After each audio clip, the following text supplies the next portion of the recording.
President Biden says it's too early to know the specific impact of climate change on recent storms. He says he plans to ask the Environmental Protection Agency to provide an assessment. The western U.S. is bracing for a major winter storm tomorrow. Shovels and generators were selling fast today.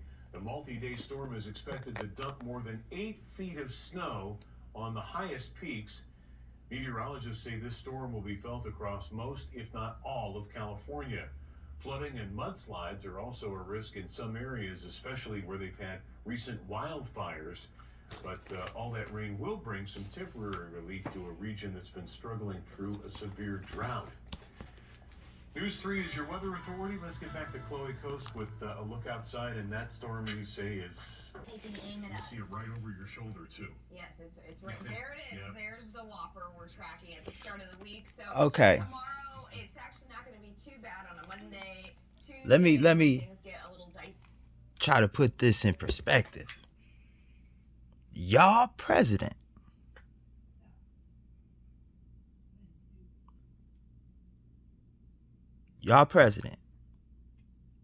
Joseph Biden, Mr. 46,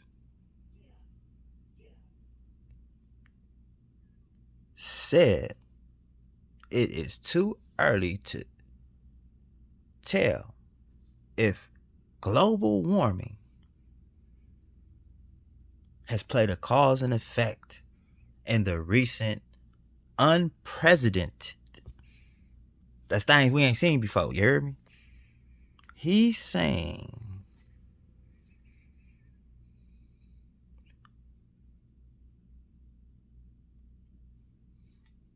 stuff we ain't seen before happening can't be explained by the damage that we're doing to the earth by stripping, robbing, and violating it of its resources, minerals, and ability to reproduce. Tearing down rainforests. We're eating all the fish. We're getting greedy with the oil.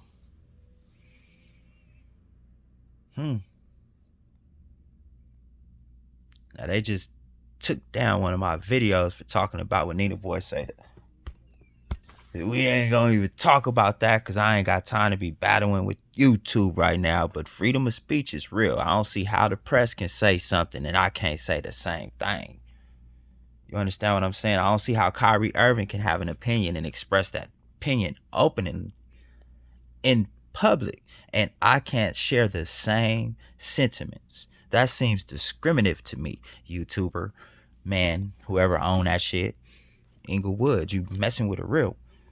You feel me? Once I finish soon and get my babies back and all that, then I might come knocking at y'all door. But that just flipped me out.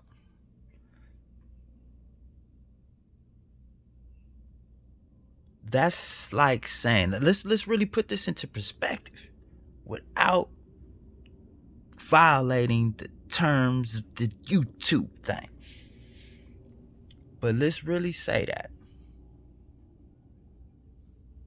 if it's too early, that we just heard the man, Joe Biden, it's too early to put one and one together and say it's two. He's saying it is too early to say that the storms and the as they said, that this is unprecedented, ain't been seen before. He's saying it's too early to say that is due to global warming. So let's put this in Jello pudding terms without violating anything. Let's talk like we in jail terms. So let's say if that, which I've been hearing of global warming since I believe Al Gore, 95. If it's too early right now to make critical, substantial change based on the elements that the weather forecaster people telling these people is blamed due to where they make most of their money at. So they're backtracking. It's too early to say global warming is the cause of the current weather. What can I say? I forget what they said, but it's some things we ain't seen. It's scary. Like the end of the world. I'm sitting here like I'm watching what's that the Twister.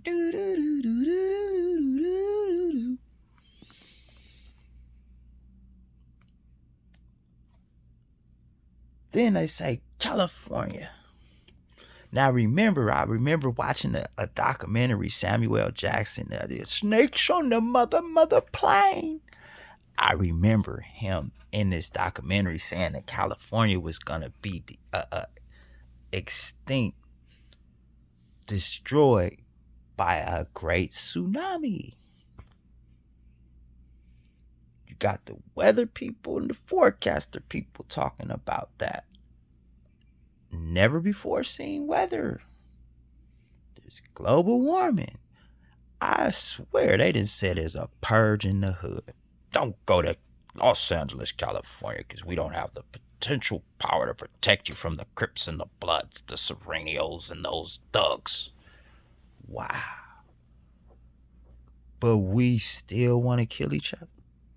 We still want to disagree and hate a homie or hate your family or stay in the dark in denial that you're wrong right now, for real. This is like, and this is how idiotic we can be at times, because hold on, I see ICE on the TV. Let's see what they talk about again, man. It says Guarding the North. You can learn if you listen, so we gonna listen a little bit if I can find my controller. Region rich with oil sources. This is commercial fisherman David Anderson. Commercial fisherman. David via Zoom, and he played us this Zoom, video zoom. from August 2020 of Russian aircraft buzzing his commercial fishing boat on the American side of the U.S.-Russia boundary line.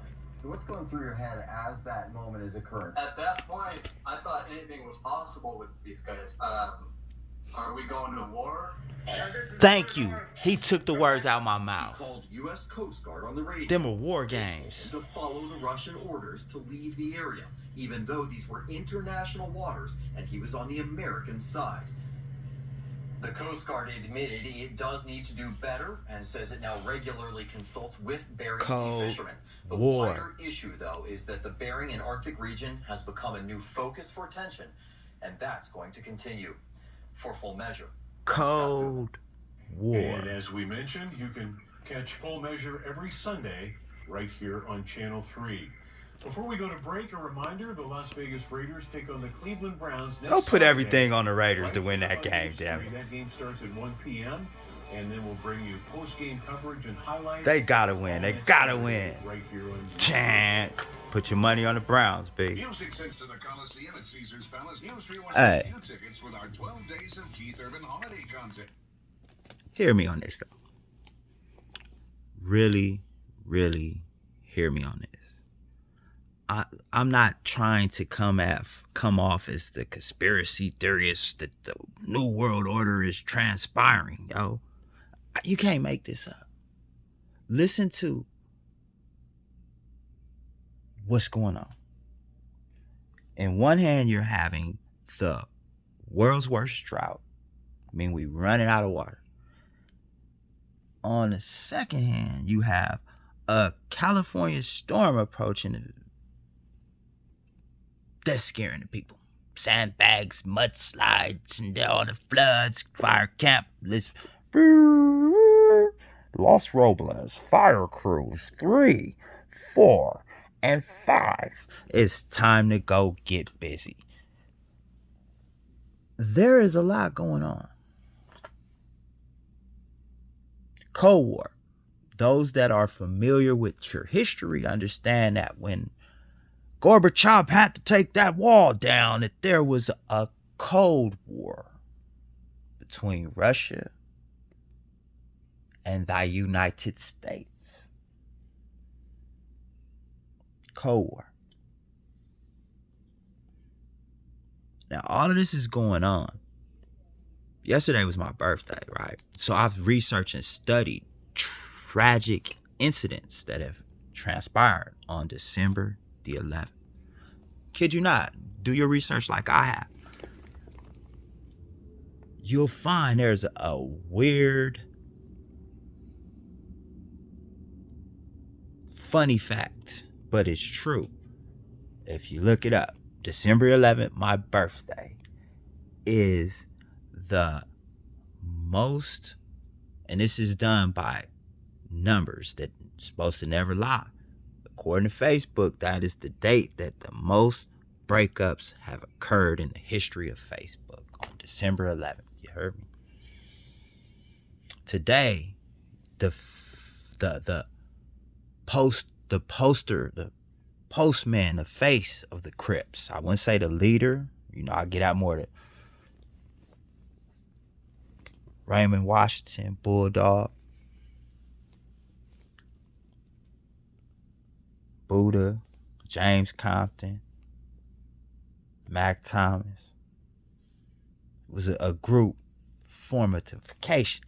But when you hear Crip, I'm a little older now. I turned 42 yesterday. But 10 to 20 years ago, when you heard Crip, it was hold on, I'm sorry. I see they talking about the Raiders again. They talking about how they got blew out today. We ain't even talk about that. That ain't even gonna motivate them to beat the Browns, because the Browns trying to play to get in the playoffs. So if I was out here gambling, I'd put your money on the Browns, man. But let's get back on point, on track. We want to speak on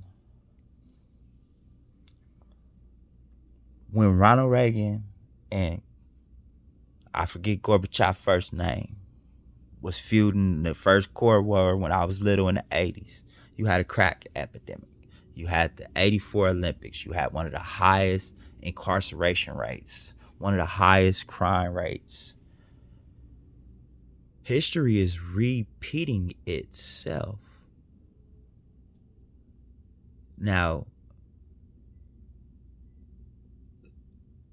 being very educated, knowledgeable, and understanding as I am, I know that the powers before us, after the Vietnam War and the baby boomers hit, there was a worry that, you know, so many people was going to be born, that the resources as far as Social Security and other elements, now I'm seeing that they probably was even global warming, all kind of other 48 to 9, man.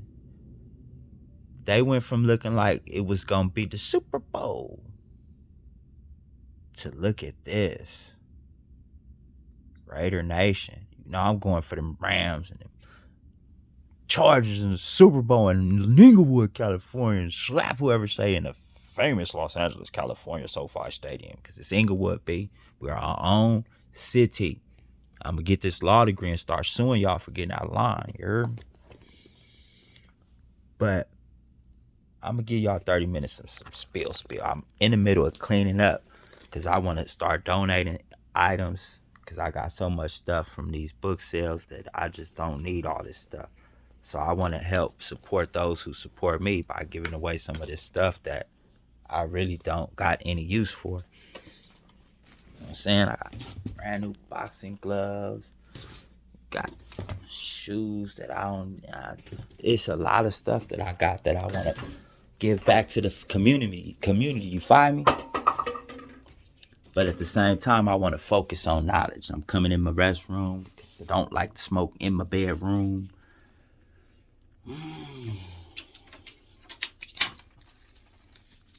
This is a stressful time based on if my spirit is leading me right. It's telling me if we just stop killing each other, if we just stop as a government with the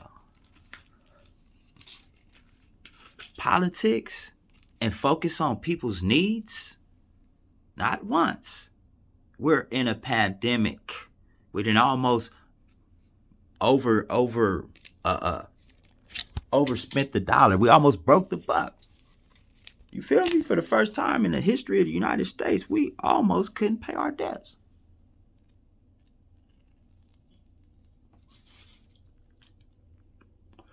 Kobe Bryant is dead, yo. Kobe? Red Rum? These are faces that I thought that I would see grow old and gray and teach my children's children a thing or two about life. Basketball. Humbleness. The Mamba mentality. Now we killing our young, upcoming leaders. That little dude Bompton didn't have no fucking... Y'all didn't have to do that. Whoever you was. Dude, you got a problem with me. I'm not from Mustard Cody and them generation, but bro, them sounded like fighting words. What you got a bus for? So whoever did that in the hood, homie, no homie, Muslim, assassin, use a mark. You should have took that fade, B. And I know it ain't none of that, because don't no killer, no none of that, no real one say, do you got a problem with me? You tell my girlfriend my PP little. This really what that feel like to me, huh? Really do. Or you said that about me on YouTube? Marks. See, what I learned in my last days of incarceration on my 10 years that I did. So I came in 94, leaving in 2004. So 2003 brought in a different element of criminal, young criminal. I'm talking about, I'm 24, finna be 25. These dudes, 18, 17. And it was a very crybaby-ish mentality, like entitlement. Oh, you gave me a holy blanket. I'm writing a grievance ass niggas, man. It was, you can put me in a cell right now. I can get incarcerated. And the first thing I'm going to do is wash my socks in the sink, clean the toilet. I'm going to adjust, adapt, and relate to whatever in captivity they could throw my way. It's a skill and a tool and a curse at the same time. But yet, it is something that we need to utilize out here because times is getting hard. It's the purge, man. I called that in a video a long time ago. Said they starting to make it look like the purge. I think I said that on Dusty Fish TV interview. Like, real talk. It's a very disrespectful group of young kids out here that are being so misguided by that group of people that came to YA when I was coming home. What was happening was, it was the busters. YA was getting so watered down by the level of laws that were being passed. 14-year-olds prison for life.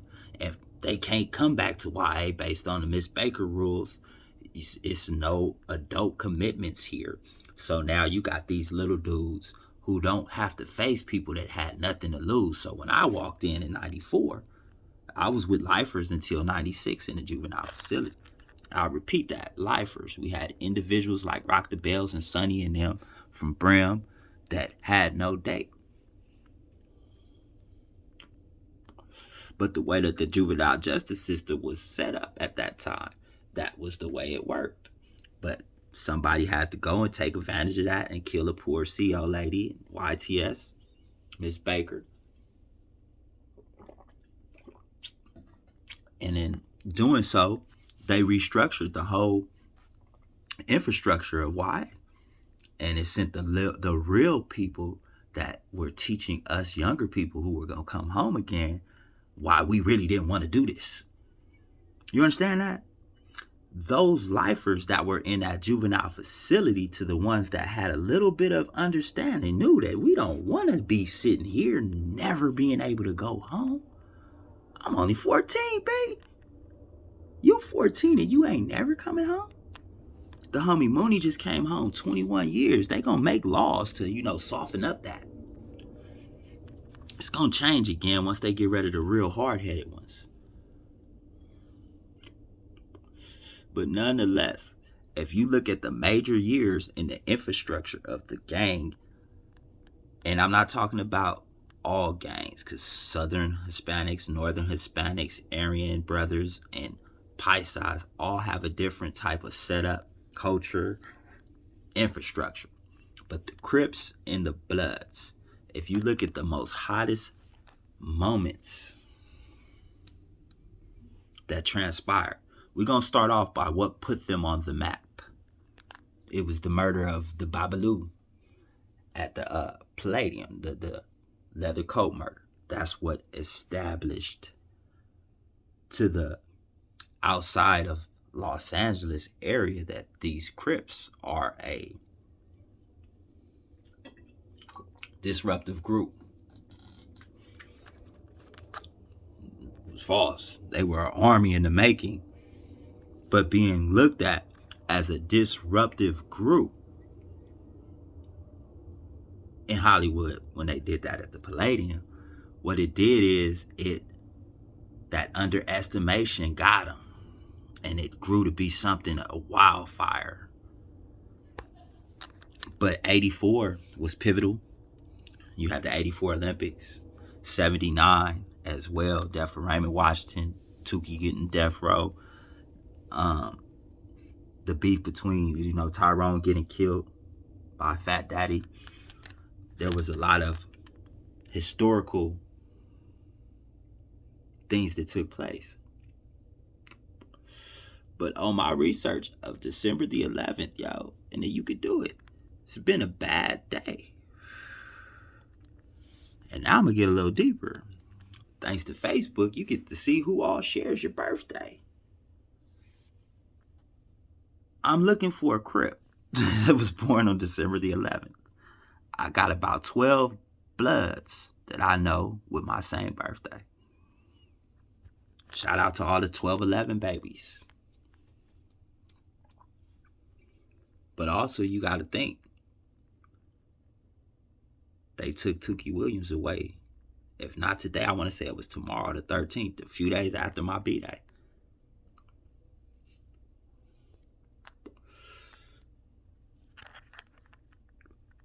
I've heard a lot of, through Kev Mack, Professor Mel, Melvin Farmer, several individuals, Cutes. I know Tuki Williams. It's like I sat there with him, with his overalls, with the one down. That's how much information has been shared about this gentleman. But I've never really heard anybody go in depth in how his death impacted gangs. Death Row is 79, man. He ain't had no influence in this. If we really believe Tuki Williams didn't have no influence in what transpired amongst Crips and Bloods and Crips and Crip general, what happened between him and Lil Fee wouldn't have broke up the Blue Notes, the CCO, and all that. What I'm saying is, if they would let that man live, the odds of him transpiring a bigger, the peace movement would have been that much bigger. He would have had a lot of more say-so. Like, I think once Nip would have died, he would have put something together, like a rule from the row. Like, no. I say this to say, when them little marks start coming to YA, and cats like myself was on our way up out of there, we made the same mistake that Craig Munson made. Califani, Bird from the Slossons, if y'all don't know anybody, Califani, Ernest Williams. We made the same mistake. My generation in YA. Me, Lil Rampage, Lil Money, K-Doll from Showline, all the Biscuit from 40s. We became so focused on increasing our knowledge and preparing for the obstacles and battles that we had to face on the streets after being locked up for so many years. We paid little attention to the markism that these little dudes was displaying. You understand what I'm saying? Instead of putting an end to it and like, blood, y'all got to get it right or don't do it at all, we just ignored it and we allowed it to bloom. The grave busters, that should have been shut down way quicker than it was. But I'll go make a whole nother video. I'm just taking this one for 30 minutes. It was my birthday. I'm still recuperating. That Remy got me feeling all kind of different ways. I'm in the bathroom for more than just because I don't want to smoke in the room type thing. You feel me? Pepto-Bismol, take me away. Don't make me have to go get no tattoos on my face. Gangs crossed out to show that I don't care about life for y'all to start paying attention to what I gotta say. Because if so, it ain't gonna happen. I had tattoos on my face before Crip Mac was born, probably. No, but if y'all was in Hawaii with me, you know what I'm talking about. I really did have tattoos and things on my face of that nature. But I realized then that the benefit, there was none. There was none. Now, I got major respect for Crip Mac. I respect the fact that he's taken his cripping to a level that no one else has ever done. No, just the dude in colors, Keenan Iron Ray, with the in living color, his bunny. Fight Crip. That would have been C-Mac. No disrespect, though, cuz. No disrespect. Nah. You are an entertainer, and you are very entertaining. But I'm not taking away from your hustle. Nah. Trying to really be gangbanging right now is not cool. And for me to say that you out here promoting that, which you ain't. You trying to take care of Vel, Mama Bear. I respect that, bro. On the set, because I got kids, and I'm the same way. I love Inglewood, and I'm a blood. But I'm really a man. And my priorities, family, spiritual growth, and staying out of the fucking system are my top priorities. So how many homies is from the hood, who's coming to the hood, who's beefing in the hood, who don't like me in the hood, them type of things are like irrelevant to a giant that doesn't focus on midget shit. You feel me? That's why I don't never, he said, what? Inglewood. If it is not said to my face, it wasn't said. Repeat. If it was not said to my face, it was not said. No, I'll give Facebook too. If you say my name and you say Frank Lewis is a straight bitch, you said that. You made it clear and you declared your position. That's saying that to my face. I give this social media gangbanging generation that much respect. I'll answer back with a sarcastic remark or comment, drop the location for you to make your next decision. Because I'm not going to be the pressure case ever again. I stopped that when I was 15, B. Said I'm finna be a leader and no longer a follower. Thank you, WAC 100, for installing that fear in me and that knowledge of how to utilize that fear. These cats don't understand it now. They just think that you just trying to talk them down when you just trying to let them know they really cowards running in the game that they want to be in and ain't ready for. And if you really want to be in it, this is what you got to do to correct your actions so that you could properly be in it. Simple. It's like math. But you know, we are so illiterate in education. You can only see what our thoughts are when it comes to warfare. So keep all this in mind. Look at history. The Cold War, a drought, a pandemic. It repeats itself. And it's our job to learn from it, grow from it, benefit from it, and don't be a fool for it. Because if you stand for nothing on Westside Inglewood, you gonna fall for everything, and that's a guarantee. So keep your head on a swivel, y'all. And if you think somebody got a problem with you, B, that's something that could be discussed, you feel me, with some hands, if you a real one. You feel me? Inglewood.